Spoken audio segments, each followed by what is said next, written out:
Good morning. I'm out here doing my second job, and I've got a beautiful sea turtle nest this morning, so I kind of wanted to show you how it goes when I do this job.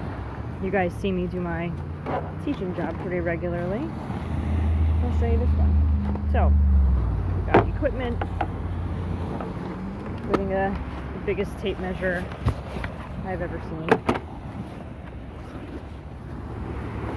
Got a GPS, got a marker, and a compass.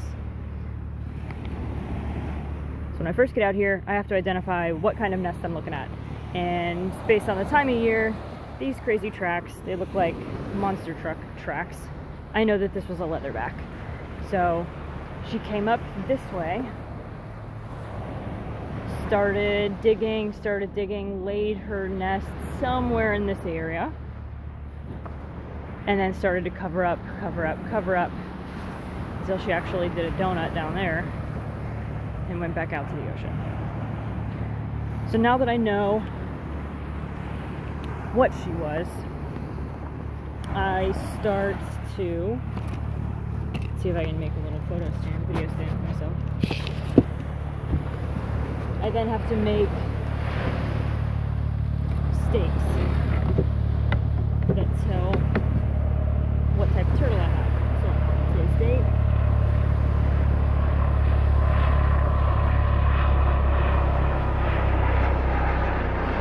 and then I'm looking at a DC, that's a leatherback, and then zone 39, and it's A because it's the first one in that zone. Okay, and I actually have to make 2 of those.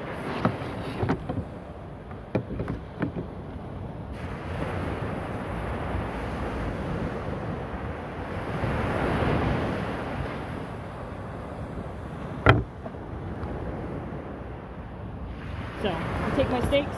I've got 2 because I need to put 1 at the nest and 1 in the dune, even though in this case they are pretty close together. So I got my mallet. Need to turn on my GPS.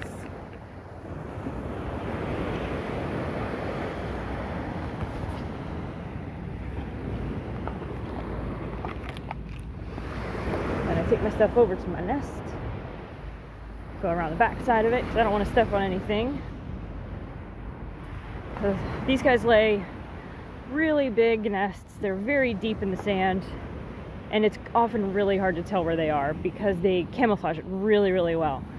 So I can see that there were fox tracks actually walked over it, and looks like a couple people because they don't know any better. This nest happens to be really close to the dune, so I didn't use my tape measure because I can use my stakes. They're 2 feet in length, so I can estimate.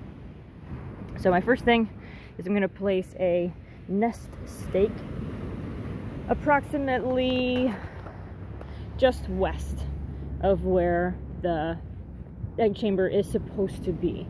If it's a little off, that's okay. We will see that in 45 to 60 days when the eggs hatch and the hatchlings leave and make cool tracks in the sand.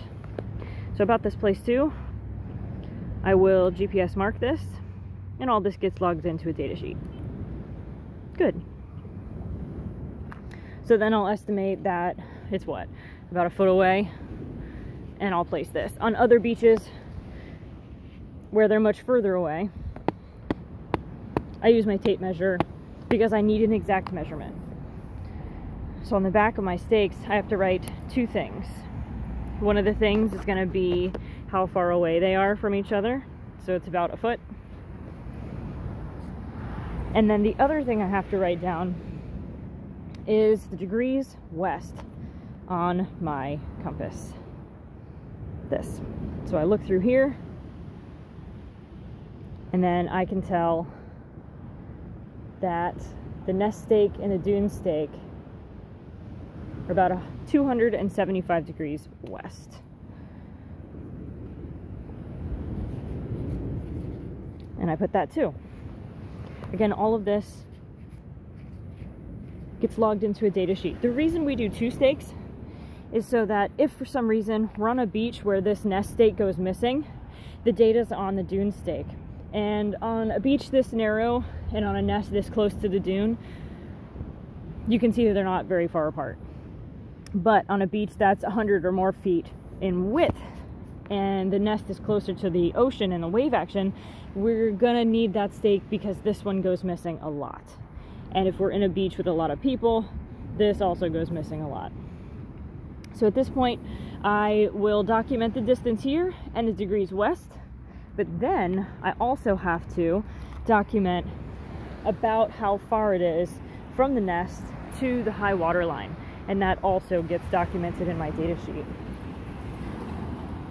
We're at the very beginning of nesting season, so my day is pretty easy with only 1 or 2 nests a day maybe, but very soon the loggerheads will start nesting, so we're gonna have a lot more going on and my mornings will get a lot longer. But until then, the leatherbacks are the only ones here. It's early enough in season that we're only getting a couple, but this has got to be one of the coolest jobs I've ever had. I'll do more of these if you guys want.